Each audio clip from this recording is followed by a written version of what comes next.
फैसल कुमार को न्याय दो, इंकलाब जिंदाबाद, दिल्ली बोल मुर्दाबाद, भ्रष्ट प्रशासन होश में आओ, भ्रष्ट प्रशासन होश में आओ, इंकलाब जिंदाबाद, अभी तली अंगड़ाई है, अभी तली अंगड़ाई है, हर जोर जुल्म की टक्कर में, हर जोर जुल्म की टक्कर में, इंकलाब जिंदाबाद, भ्रष्ट प्रशासन होश में आओ, भ्रष्ट प्रशासन होश में आओ, कमीशन खोरी का काम बंद करो, कमीशन खोरी की दलाली नहीं चलेगी, नेताओं की दलाली नहीं चलेगी, प्रशासन की दलाली नहीं चलेगी,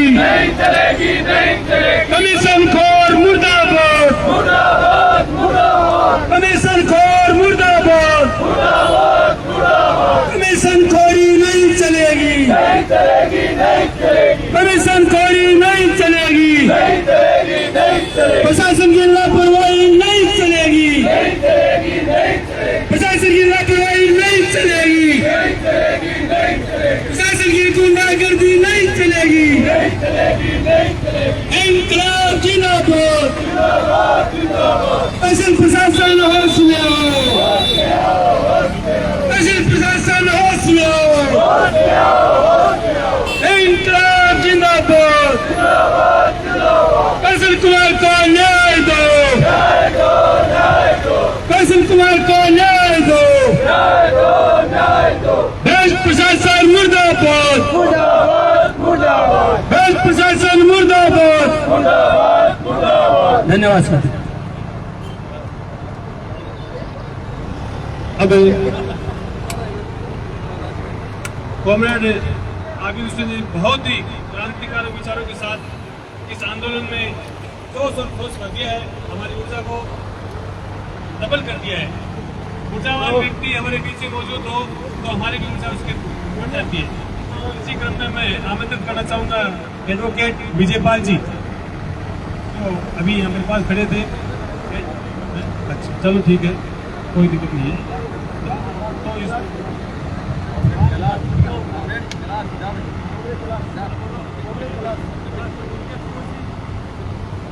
कोई और कोई बोला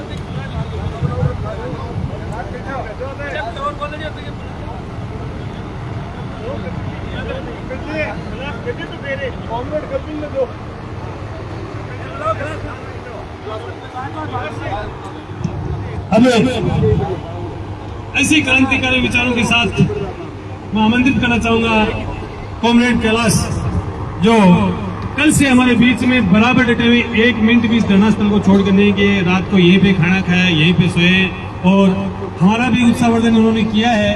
आपने कितने आंदोलन को टैकल किया है, आपके अनुभव को हमें अवगत करा करके हमारा भी मार्गदर्शन आपने किया है। इन्हीं क्रांतिकारी विचारों के लिए मैं आमंत्रित करना चाहूंगी कॉमरेड कैलाश।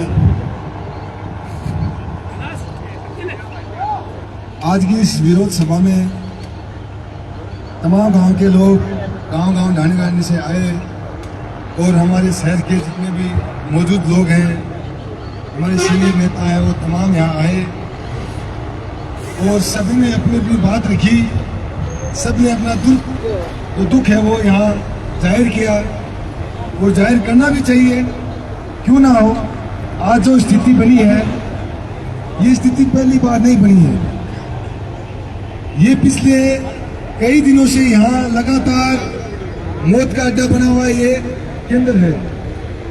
अगर हॉस्पिटल में देखा जाए तो मोर्चरी है, लेकिन इसके सामने भी इसका नाम भी मोर्चरी रखे जाए तो कोई दुख की बात नहीं होगी, क्योंकि यहाँ के बैठने वाले लोग इतने बेशरम लोग, इतने हैवानियत लोग मैंने मेरे जीवन काल में नहीं देखे।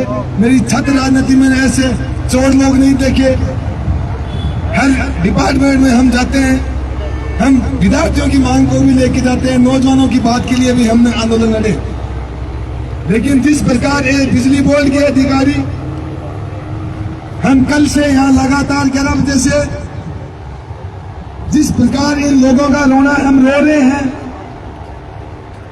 इनको हम जलील कर रहे हैं, इसके मुंह पे इतनी शर्म नहीं बची है इन बेशर्मों के कि एक माँ का लाल, एक किसी बहन, हमारी बहन जिसका पति कृष्ण कुमार जिस बुरे हाल में आज अस्पताल में मौत और जीवन के बीच जो जूझ रहा है, उसका ठीक प्रकार से इलाज देने का काम नहीं कर पाएंगे। सीकर में ये लोग 9 बजे उससे वार्ता होने के बाद मिल गए। शाम को 7 घंटे का समय इनको सीकर से जयपुर का लग गया। लोग गंगानगर से चल के 7 घंटे में जयपुर आ जाते हैं, लेकिन इनको सीकर से जयपुर जाने में 6 घंटे लग गए। उसके बाद अपने साथी कृष्ण का इलाज के दौरान 2 घंटे तक उनका पिताजी और उनके साथी लाइनों में लगे रहे, पर्ची की लाइन में लगा, जांच की लाइन में लगा, उसको इलाज नहीं दे पाए। सबसे पहले उनका इलाज मिलना चाहिए। उनके दौरान जो दोषी है वो सबसे बड़ा दोषी यहाँ का जो प्रशासन है, क्योंकि इन लोगों ने जिस प्रकार बिजली के दौरान जो ठेकों भी दिए हुए हैं, जिस जीएसएस में बैठा हुआ ठेका, जो एक यादव नाम से जो व्यक्ति है जिसके अंडर में वो ठेका है, और उस जीएसएस में जो बंदा नौकरी कर रहा है, जो मेरे से पहले साथी आबिद हुसैन ने बताया कि वो पवे वाला जिसने बेवड़ा टाइप का आदमी 5,000 में मिलता है, उसको बिठा के एक मौत पे ये नौजवान को ये झुलाने का काम इस प्रशासन का है। और इस प्रशासन को हम चेताना चाहते हैं। आपने ये घटना बार बार इस फतेहपुर के इलाके में 7वीं घटना हो रही है, लेकिन आज के बाद अगर ये पुनरावृत्ति इस कृष्ण दोबारा कोई कृष्ण कुमार ना बने, तब तक यहाँ की ये संघर्ष समिति इनके पूरे मापदंड जो आभार जो टीम है उनके खिलाफ, उनको तमाम टीम को भ्रष्ट जो है उसको सस्पेंड किया जाए। जहां उसका अधिकारी है जो ठेकेदार है उसका लाइसेंस निरस्त हो। उसके साथ ही जहां उनकी मिली भगत से ये जो चमचागिरी रिश्वतखोर है, इन कर्मचारियों को भी यहाँ निलंबित करने का काम अगर ईमानदारी से हो तो इनको बैठाने का काम करेंगे। क्यों नहीं? आज इस प्रकार से वो कृष्ण जिसको इलाज मिलना चाहिए, प्राइवेट के लिए रो रहे थे, शाम तक उनको इलाज नहीं दे पा रहे थे। ये जो बाबूलाल नाम से जो ठेकेदार है यहाँ का, वो इस काम को संभाला है। उस बेवकूफ को ये पता नहीं कि एक बच्चा जान से जूझ रहा है, शाम को वो जाता है उधर और अपनी फोटो खिंचा के मीडिया वाले को भेजता है कि हमने उसकी इलाज करा रहे। किस तरह का इलाज कराया आपने? वहाँ साथी के पास 8 बजे पहुंचे, 8:15 बजे आपकी मीडिया में फोटो डालते हो। इस प्रकार का झूठा दिलासा हम कभी बर्दाश्त नहीं करेगा। इस इलाके का कोई भी लोग ये बर्दाश्त नहीं करेगा। अपने बच्चों को संभाल के रखो, इस मौत के घर में मत भेजो, फिर इनको पता चलेगा कि बिजली की सप्लाई कैसे होती है। नौकरी मिल जाएगी। ये 8 और 10 हजार रुपए की अपनी खेती बाड़ी में भी वो मेहनत करके वो अपनी बकरी पालन भेड़ पालन करके भी ये चीज से भी अच्छा पैसा कमा सकता है। लेकिन इस मौत के सौदागर में अपने बच्चों को मत भेजिए। मैं तो सभी से निवेदन करता हूँ, तभी तमाम लोगों की अक्ल ठिकाने आएगी। अभी तक इनके कान पे जू नहीं रखी है। कल हमारा अल्टीमेट 11 बजे हुआ कि वो ठेकेदार है तो उदयपुर गया है, अजमेर गया, कहीं भी गया, उससे हमें कोई मतलब नहीं। लेकिन कोई तो उसका प्रतिनिधिमंडल यहाँ आके मिलने, लेकिन कोई नहीं है। एफआईआर लगाने के लिए शाम को 5 बज गए। तहसीलदार को हमने कहा कि हमारी यहाँ एफआईआर नहीं हो रही। सामने रात को 10 बजे दरोगा जी से साथियों ने वहां थाने का घेराव था। हम साथी यहाँ थे। हमने कहा कि आप तमाम साथी वहीं थाने में डटे रहो, अगर वो नहीं मानते तो थाने का घेराव करेंगे। उसके बाद हमारे प्रशासनिक अधिकारी ने एक दरोगा से बात करके वो एफआईआर हमारी लॉन्च हुई है। ये बेशरम लोग इस सरकार में भ्रष्ट तंत्र है, पूरा का पूरा तंत्र भ्रष्ट है। इसके लिए लड़ना पड़ेगा, जागना पड़ेगा। इस इलाके के नौजवान को खड़ा होना पड़ेगा। अपने अपने इलाके का जो जीएसएस है उसमें कौन ड्यूटी कर रहा है, कौन कितने बजे आ रहा है, और अपने इलाके के जीएसएस में कितने जो इनके अनुबंध अधिकारी जो ड्यूटी दे रखी है वो कितने लोग हैं, ये जांच करने का हमारा अधिकार, जब तक हम नहीं जागेंगे, जब तक हम सवाल नहीं करेंगे, तो हमारी हालत ऐसे ही कृष्ण कुमार मिलते रहेंगे। आज बैठे, आने समय में और मिल जाएंगे, लेकिन मजबूती के साथ करना पड़ेगा। एक साथ डटे रहो तमाम साथी। यहाँ जो भी हमारी संघ समिति का फैसला आएगा उसको हम अंदर साथी गए हैं, बात करें, वहां से क्या जवाब आता है, उसके बाद जो भी हमारी रणनीति रहेगी उनके अनुसार आगे का हम कदम उठाएंगे। मैं एक ही नारा लगाऊंगा, उसके बाद मैं खत्म करूंगा। इंकलाब जिंदाबाद। धन्यवाद। बहुत बहुत धन्यवाद कैलाश भाई। अभी हमें अंदर जाकर के अधिकारियों से मिलकर के बात करके आए। उन्होंने कल हमें रात को आश्वासन दिया था कि संबंधित ठेकेदार के साथ आपकी मीटिंग कल 11 बजे करवा दी जाएगी। 11 के 1 बज चुके। हमने जाकर उनसे सवाल किया कि क्या बात है, अभी क्या प्रोग्राम आपका, ठेकेदार जी आए नहीं आए। उन्होंने कहा कि हमारे से कोई संपर्क में नहीं है, आएंगे या नहीं आएंगे इस बात का भी हमें कोई पता नहीं। तो स्पष्ट रूप से ये बात है कि इन्होंने अपने हाथ खड़े कर दिए हैं कि हमारे पास कोई समाधान नहीं। तो साथियों, अब स्थिति आपके सामने है कि हमें क्या करना है, कैसे करना है। तो जो जिम्मेदार लोग हैं, इतनी बड़ी कुर्सी पे बैठे हैं, इतने बड़े पद पे बैठे हैं, इतने विभाग के इंचार्ज, इतने बड़े विभाग के इंचार्ज हैं, इन्होंने स्पष्ट रूप से इनकार कर दिया है कि हमारे ठेकेदार ने तो संपर्क में है और हमें ये नहीं पता है कि आएंगे या नहीं आएंगे। तो इसी क्रम में मैं इस कार्यक्रम की, इस आंदोलन की रूपरेखा को किस रूप में आगे बढ़ाया जाए, किस तरह से आंदोलन को रूप दिया जाए, इसके लिए अनुभवी हमारे कॉमरेड भाई कपिल को आमंत्रित करना चाहूँगा कि इस आपके मार्गदर्शन में हमें अवगत कराएं कि इस स्थिति में अपने को क्या निर्णय लेना चाहिए।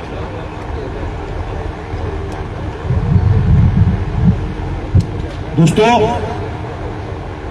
लड़ने वाले लोगों ने एक बात कही है कि कोई भी लड़ाई है, कोई भी समाज है, उसकी उपस्थिति का आंकलन महिलाओं की उपस्थिति को देखकर लगाया जा सकता है। अच्छी बात है, लड़ने वाली धरती रही है और इस लड़ने वाली धरती के अंदर 50% संख्या अपन जितने बैठे हुए हैं, जो देखो लड़ाई अभी दूसरे ने कहा अनुशासन तरीके से लड़ी जा सकती है। अनुशासन में बैठी है महिलाएं, रोड के बाहर 5 कोई ग्रुप में खड़ा है, वो हो सकता है आंदोलन को देखने आए हैं, लेकिन वो सच में असल में आंदोलन लड़ना नहीं चाहते हैं। तो ये एक अच्छी बात है। दूसरी बात ये है कि हम इसको बिजली विभाग नहीं कहेंगे, हम इनको कहेंगे मौत का अड्डा। पहली तहसील राजस्थान के अंदर देख रहे हैं जिनके अंदर किसी मां ने 6 लाल खो दिए। पहली तहसील इस राजस्थान के अंदर देख रहे हैं जहां पर अधिकारियों का, कर्मचारियों का रजिस्टर नहीं है। पहली तहसील राजस्थान के अंदर देख रहे हैं जहां पर 130 गांवों को मात्र 4 लोग चलाते हैं। पहली तहसील हम देख रहे हैं राजस्थान के अंदर जहां पर चोरी करने वाले लोग, जिन पे मुकदमा दर्ज होना चाहिए, 6 हत्याओं का जिम्मेदार लोग, वो थाना इंचार्ज के प्रोटेक्शन में बात कर रहे हैं। ये सवाल, ये गंभीर चीजें, ये हार इस लोकतंत्र के लिए है। तो हमारा कहने का मतलब है कि कल हमने मैनिफेस्टो बनाया, कुछ नहीं मांग रहे थे इनसे। हमने कहा साहब 6 काम कर दो। बोले क्या क्या करना है बताओ। तहसीलदार एसडीएम मैम भी आई थी। एसडीएम मैम के सवाल जवाब सुनकर हम आश्चर्यचकित हो गए। क्यों हुए? मैडम की गलती नहीं है, बेचारी मैडम के पास लड़ने वाले लोग नहीं है पिछले 5-7 साल में, इन चोरों से मिलने वाले लोग नहीं है 5-7 साल में। एक बॉडी खत्म हुई, जला दिया, 5 दिन बाद की सोशल मीडिया पे रीप लिख दिया जाओ। दूसरा हत्या हो गया, सोशल मीडिया पे रीप लिख दिया, और हम इस दुखी आत्मा को संतावना देते हैं। तमाम पार्टियों का काफिला उनके दाग में पहुंच गया। ऐसे करके करके 6 लोगों की, किसानों की हत्या हो गई। उनका सवाल जवाब हिसाब मांगने इन कमरों के अंदर कोई नहीं आया। कामरेड त्रिलोक सिंह कहते थे कि लोकतंत्र के अंदर जनता मालिक होती है, ये नौकर हैं हमारे, तो इन नौकरों से कभी टेबल पे बात नहीं हुआ, इसलिए ये चोरी की भागीदारी में 100% सफल हैं, सरकार के द्वारा पोषित हैं। तो हमने एसडीएम मैम को कहा, मैम आई बाहर, मैम बोले देखो बच्चों आपको एक काम करना है, पहले तो रुको कहा, हाँ जी रुक गए, बताओ। आप एक काम करो, जो अपने बच्चे हैं ना उनको समझाओ थोड़ा सा, है ना, ठीक है शट डाउन हो जाता है लेकिन नहीं करना चाहिए। अरे मैडम काहे का शट डाउन, 36 लोग 4 लोग 130 गाँव को संभाल रहे हैं। अरे मैडम शर्म आनी चाहिए, कितनी किताबें पढ़ी हैं गरीबी के दौरान, कम से कम ये कहो कि उस जीएसएस पे ठेकेदार कौन था, क्या जवाबदेही थी उसकी। आप मैम ये उसके बाद कहो कि ऊपर जो लोग बैठे हैं रजिस्टर कहाँ है, दुनिया के अंदर ऐसी कौन सी संस्था है जिसके अंदर रजिस्टर नहीं है, जिनके अंदर रिकॉर्ड नहीं है, जिनके ऊपर प्रोटेक्शन नहीं है, जिसके अंदर रिस्पॉन्सिबिलिटी नहीं है। ऐसा कौन सा तहसील है, कौन सा विभाग है फतेहपुर के अंदर। हम गांव में गए थे, बहुत बुरा हाल है। आप कह रहे थे, कामरेड साहब कह रहे थे हेम जी, तो ऐसा 1000-2000 की संख्या आनी चाहिए। कामरेड साहब लड़ने वाले लोगों की संख्या बहुत कम रही है, नहीं आएंगे गांव वाले लोग, क्योंकि गांव वालों को बार बार लूटा गया है। हम गांव के अंदर गए थे भाई साहब, आओ जी गांव में गए थे, 5 लोग डरे हुए हैं, गांव को जाति धर्म ऊंच नीच, हिंदू मुसलमान, आरएलपी बीजेपी कांग्रेस कॉमरेड बांट दिया इस गांव को। आपने गांवों को सेट किया था, आपने गांव की एकता के लिए जीवन दिया था, वो अब एकता नहीं बची है गांव के अंदर, बहुत गंदी राजनीति चल गई है। दूसरा बेचारा, यदि हम जो जनप्रतिनिधि हैं थोड़ा सा पढ़े लिखे लोग हैं, इस कमरे के अंदर 3 स्टार वार्ता के अंदर, अरे लॉ इन ऑर्डर हम बिगाड़े, 144 हम बिगाड़े, रोड पर आप काम करो, रोड की सुरक्षा करना पुलिस का काम है। चोरों से हम बात कर रहे हैं, वहां पे आप प्रोटेक्शन नहीं दे सकते, क्योंकि ये हमारा राइट है, हम हमारे राइट के अंदर काम कर रहे हैं। हे सीआई साहब, इतने मुकदमे रहे पेंडिंग, इतने चोर भरे पड़े हैं, इतने मर्डरी लोग पड़े हैं, 2007 की फाइलें पड़ी हैं, उठाओ उनको और गाँवों में निकलो। इन दलालों की, इन चोरों की भागीदारी में आप हिस्सा मत बनो। तो कहने का मतलब है, डरे हुए लोग हैं बेचारे, बिजली विभाग से इतना डरते हैं, हम लोग बात नहीं कर पाए। 3 स्टार बैठा था, तो गांव के बेचारे की हालत क्या होगी। यहाँ पर जितने लोग बैठे हैं, मैं समझता हूँ ये सब प्रतिनिधि करते हैं हर गांव से, और यहाँ पर वही लोग बैठे हुए हैं पिछले 48 घंटे में, जो एक व्यक्ति 5 आदमी पक्का ला सकता है, नहीं ला सकता क्या बताओ।